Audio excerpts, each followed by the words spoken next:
I'm Josh Luciano, and I'm on a mission to meet with other creatives who are on their journey, finding their way to their north.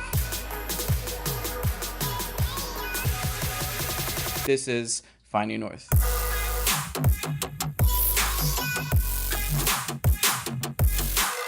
What's going on, creators? Welcome back to the channel, and this is episode 3 of Finding North, and I'm here with my buddy Nick Justice. In his space, we're going to talk about a lot of stuff, because you do a lot of awesome things, and, you know, it's going to be cool. I'm actually really excited. Thanks for having me here. Oh, absolutely, man. It was, when you reached out, I was like, no brainer, of course. Yeah.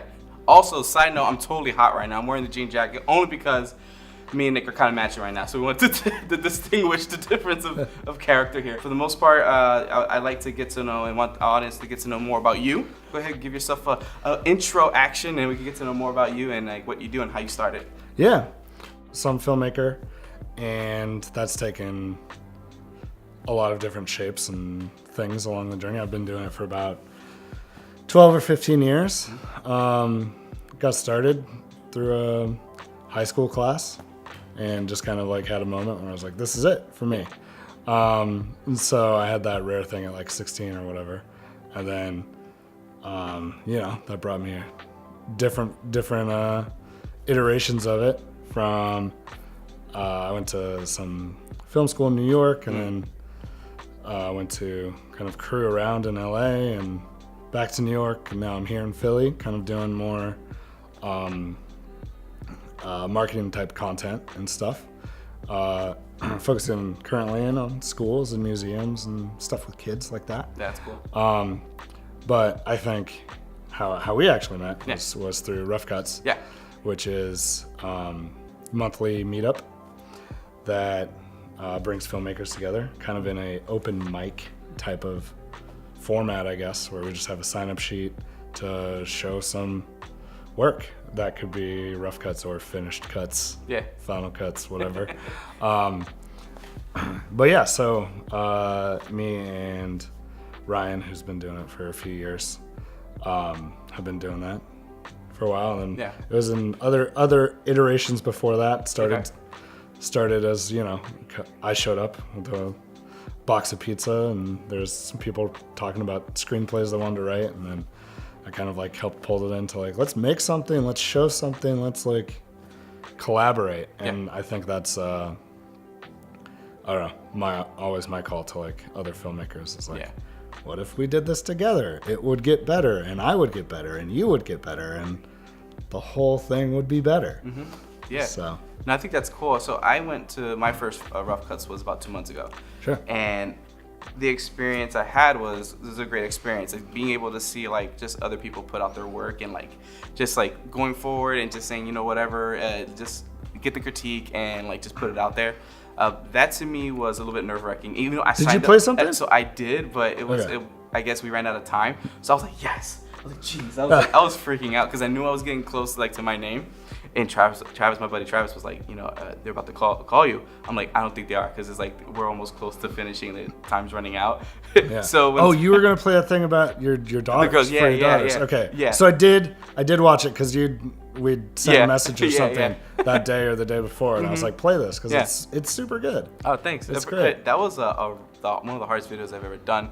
Not from a like writing standpoint, just writing out that letter, but it was more so just shooting by myself. I was like, I've never done this before. Like, how the heck do I do this? So I was like, okay, finding the composition, record, run back, and then holding the girls was the toughest thing, because at one point they were just like going this all over. I'm like, no, I have to hit the record button. I was like, don't move. So that was an interesting video that I did. That was fun, but I definitely want to get more engaged with Rough Cuts, because I feel like just by watching the other people like that, I forget who those two guys are. They went to Kensington and they just shot that photographer. That was the first time I met them. I was like, that's some serious work. I was like, that's really awesome. So that's like, just being around those type of people, I know I'm gonna get better as I guess I always consider myself a hybrid shooter, because it's like I do photo and video, but from a filmmaking perspective, I know I'm gonna get a lot more better just by hanging around with people like you guys and like in the community.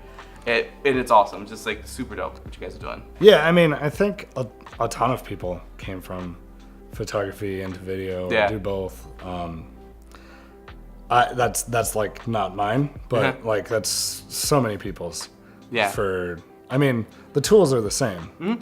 I think the skills are a little different, and they translate pretty well. Yeah, I think that was with me. Because of YouTube, it's like I have to like film my own stuff. I don't have a crew, so it's like, all right, so I gotta learn how to film this. And then like we talked about earlier before, like I didn't know what all the white balance was for video. Totally, I mean, it's like the same. The concept is the same, like what it is. Yeah. But I was like, I didn't know like my footage was gonna change. Like, and when I clip it, it's like, why is it jumping around? Like in like color, why is it flickering? All this weirdness. Yeah. So that stuff to me was vital to learn because it makes my videos better. So if it wasn't for diving into filmmaking, that wouldn't be like doing what I'm doing now. Even like earlier. So first of all, earlier we were trying to set up and I was like nervous because it's like, it's Nick, so he does this full time. And I'm like, I don't know what the heck I'm doing now. How do I composite this and all that stuff? So he helped me a lot with setting this all up. So thank you. Yeah. And just like the little things reserve your judgments on me and him. Yeah. Yeah, right, because we've just put this up like in like what, 20, 30 minutes, it's like really quick. Yeah. So, but the things that I saw you do and how your approach to like the lighting was really interesting to me because I probably would have, as a photographer, I would have like had the light here if it was like a strobe because I wanted that backlight. But then if we're doing videos, like it was too flat on the face, so it's like we need some more dramatic, you know, on here. Now you have like this cool Rembrandt action going on here. Keep looking at the triangle. See, that's how you know you know what you're doing. Yeah, that's proof. The Rembrandt. Yeah. Yeah, that's awesome. So, well, tell me a little bit about like with We Rise Films. And Watch Me Rise. Watch Me Rise. Yeah. Sorry. No worries. Watch Me Rise. Yeah, tell me a little bit more about that. Watch Me Rise Films is really it's just me and whatever freelance people I'll bring in for projects.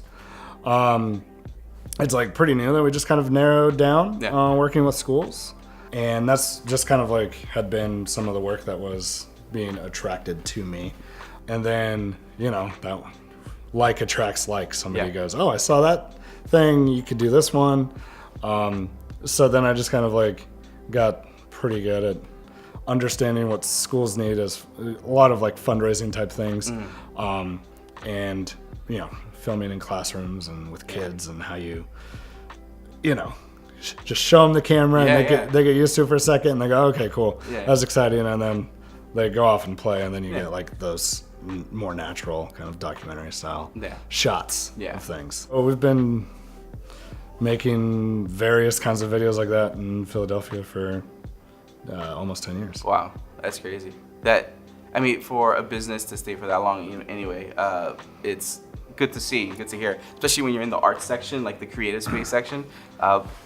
Which will lead me to the next question. It's kind of like, you know, when you're running a business, right? Yeah. And you're running these type of studios, what has been like the struggle with keeping like the business afloat, keep it running? Is there like, are you always pitching to nonprofits or not nonprofits? You're doing both, like for-profit businesses as well? Yeah, definitely do both. Yeah. And it's definitely always a struggle. Yeah.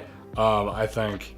Because like I'm at the front of room at Rough Cuts, everybody kind of goes, oh, Nick's fine, he's been doing it for years. Yeah. But no, I mean, it's like, you know, wintertime I get hungry and like crawling through February and still deal with, you know, clients that like take too long to pay or don't pay or whatever. And that's just unfortunately like part of being in business, you know, whether you're, you know, in a creative thing, you just have to imagine that there's a certain percentage of your invoices each year that may not pay on time or may not come in on time at all. Yeah. Just like the same way, you know, like a restaurant would plan for losses for food that gets sent back or whatever, or shoplifting from Target. You know what I mean? And it's probably a similar thing, percentage-wise. I don't really know. Yeah. But I think it's important to know like what you're good at and things that you're not good at, and those often sync up with things that you like doing and things you don't like doing. And you know, there's like, hey, come film me, I'm giving a speech is like maybe a quick cash grab thing, but it's like not super interesting. Like, you know, filming like 2-hour keynotes or whatever. Yeah. Have done it. We'll do it again. Yeah. But like, I'm happy to say no to those when I can. I'm actually glad that you said that because a friend of mine, his name is Tommy Reynolds. He's a photographer in London, the London area. And he had an interview with another photographer named Sean Tucker. He's very philosophical, and he's just a great portrait photographer. And Tommy interviewed him, and one of the questions was, when the main topic was about people that see those YouTubers or people actually putting out really awesome work, but it's the behind the scenes that they don't see. Like, they don't see them doing quote the jobs that they don't really want to do because they have to stay afloat. They need their bread and butter. I know he does a lot of corporate work, corporate headshots. Like, that's his thing. But he doesn't show it because that's not his passion. That's not what he really wants to do. Right. It's in his field, but it's kind of like what you were just saying. If you have to do the keynote speech and film it for 2 hours, then that's what you have to do. But then you have room to actually say no to certain projects that you can actually go ahead and put out really awesome stuff that you really want to work on. Oh yeah, and I think in this social media type of world, it's like very often, and I mean, happens with me and like people who I know intimately even. Let alone friends from social media, where you're like, oh, that looks so cool. You're doing this thing, you're doing that thing. Man, I wish I was doing that. And then it quickly turns into like, man, I suck that I'm not doing that. Yeah. And I feel pretty bad and, gets into that like downward spiral. Yeah. But like, you don't know the full story behind that like one shot that was so cool or, like very often that shot was like, is cool and somebody's like proud of that work, but like, it was super hard, or maybe that trip was like really terrible and, the job was this or that. And so it's like, you just don't actually know the full story very, very often. And that's like something that, me and other people from Rough Cuts like see and talk about, like, hey, how was that thing? You're like, oh man, that was terrible. Yeah. Like the product was awesome, but it was like getting to that product. Like it looks cool. It looks cool on Instagram. Yeah. But like, I don't know. Yeah, like I wouldn't do it again. Like probably. That sucked. Those people treated me bad, or it was actually really hard, and I think the end result is not good, or whatever it is. Yeah. But you're like, I just put up a good Instagram post, then now you guys liked it, and that made me feel a little good. But then it turns around and like makes you guys feel can make people feel a little bad. Yeah. But yeah, it's I don't know. It's a interesting world dealing with all that stuff. Where I think it's so many amazing things. I'm like kind of it's weird, one foot in each camp on social media, where I was like really early adopter and like in on that super hard for a long time, and now I'm like I don't know. I'm kind of like off it and kind of like I think it's important, but like it's all fake. Yeah. It's all, it's fake. I look fake to you. You look like a certain way to me, and then we have these distorted versions of ourselves that we walk around that they're constructed. So when it comes to the creative side of things, and you're doing possibly a project that it's not that interesting. Sure.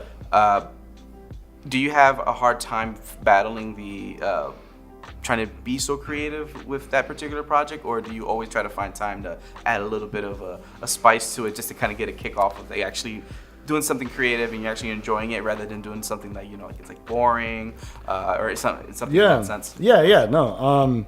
I think for me the thing that's been the process that I've been working on for the last couple of years, working on some things that you're kind of like, I don't know, this doesn't really like light me up, but it's like actually just enjoying the process, the practice of it is important. I think it's as important as like the final thing. You've been in the city for like 10 years already, and you have the studio, and you're successful at it.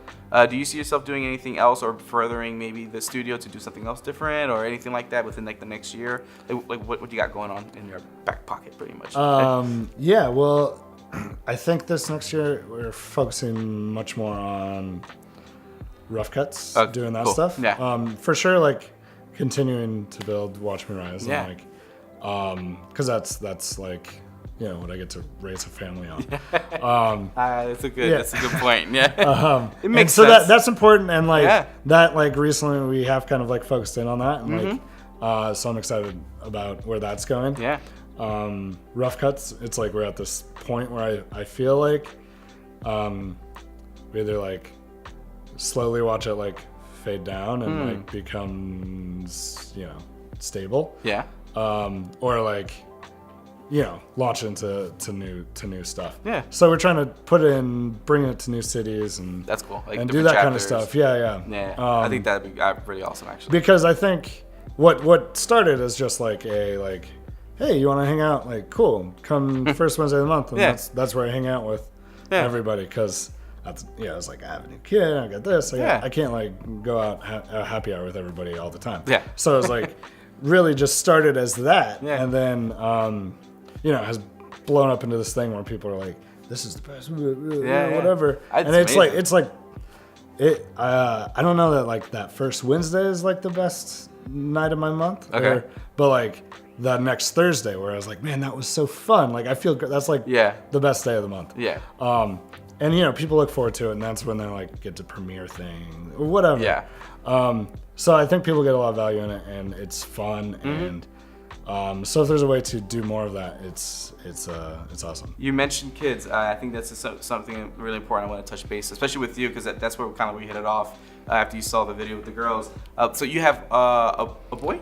5-year-old girl. How has that been with work-life balance and like, you know, being able to spend time with her, doing all this stuff? Because I know editing can take time. Even if you are here during the day, I'm pretty sure there's some projects that you need to crank out.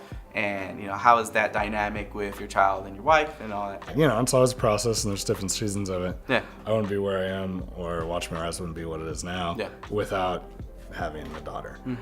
Because that's what, like, kind of, you know, it was like, I'm a filmmaker, like, standing on the rope. But then, you know, I got lit on fire, and I was like, oh, I'm a filmmaker. I need to make films. I need to go make things right now. Do you see Rough Cuts as just not being a place for, like, a bunch of just filmmakers and creatives just to kind of hang out and just watch films and critique? Like, is there like more behind the scenes of it, like more of an impactful kind of change within the community in Philly in general? Because, you know, I never heard of Rough Cuts until it was like when I first went like last month, and I was like, dang, this is really cool. Like they have this. I didn't know like you guys had like that they had something like this for creatives. I always thought like New York had their own thing. There's something like called it creative mornings, like in Saturday morning, creative mornings, Saturday mornings. But like there wasn't anything specifically for like, for me it was like for filmmakers, for photographers, content creators.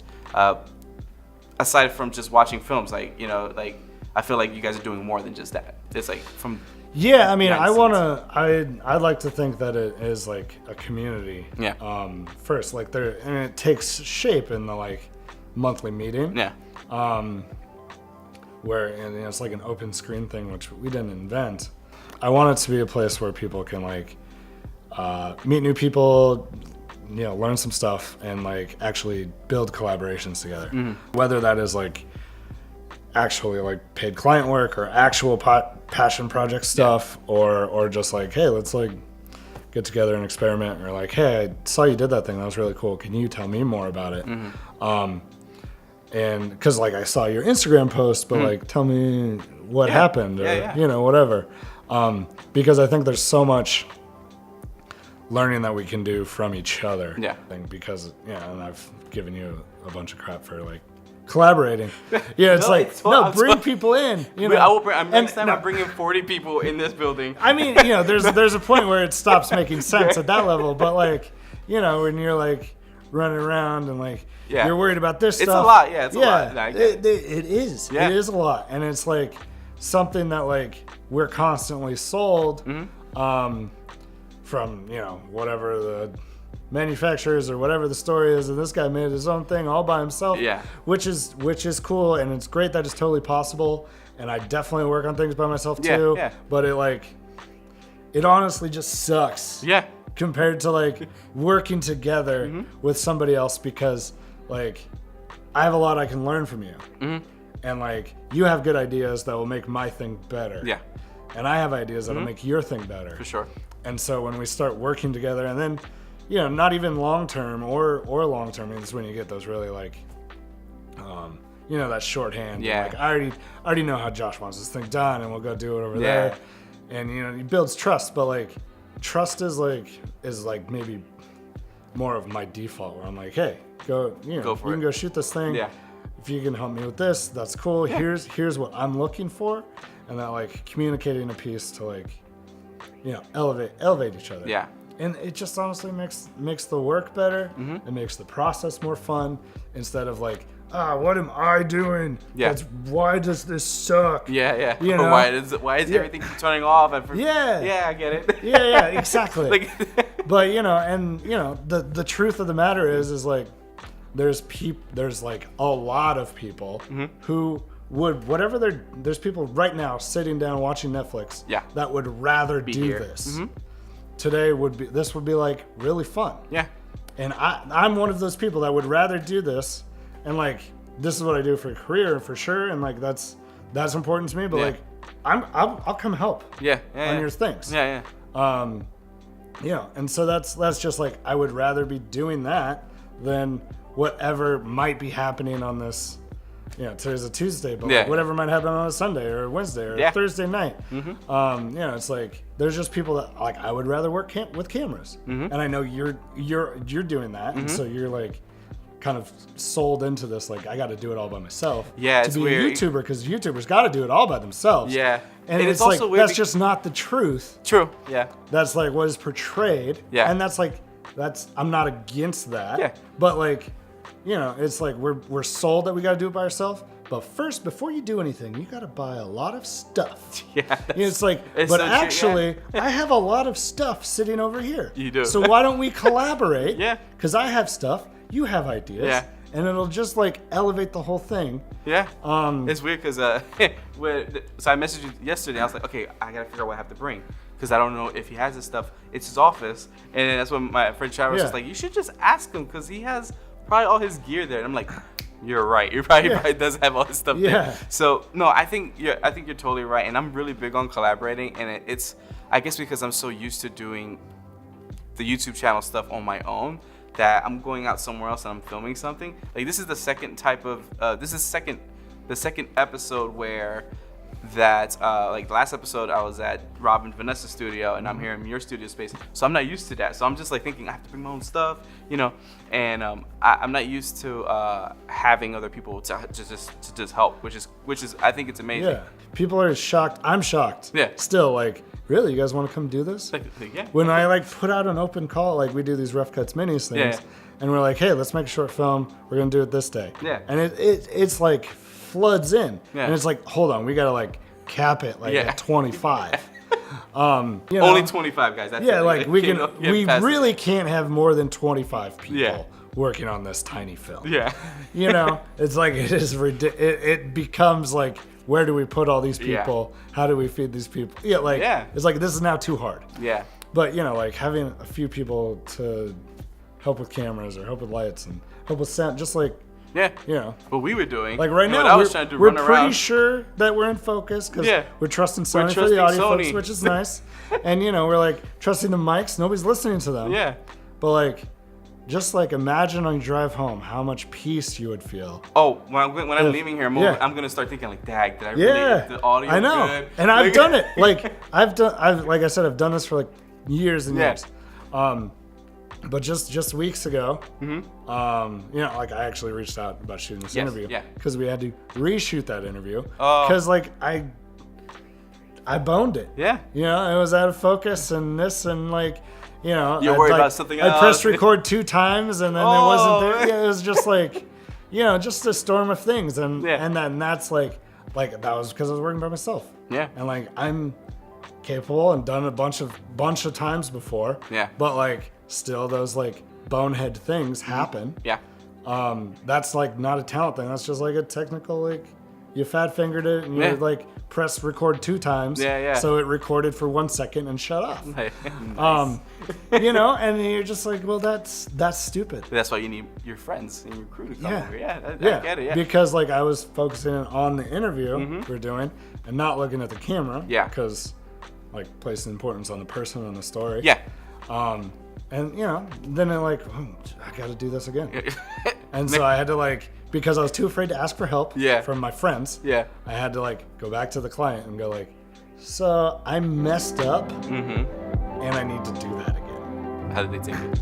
It went. It's fine. It worked out fine. Okay.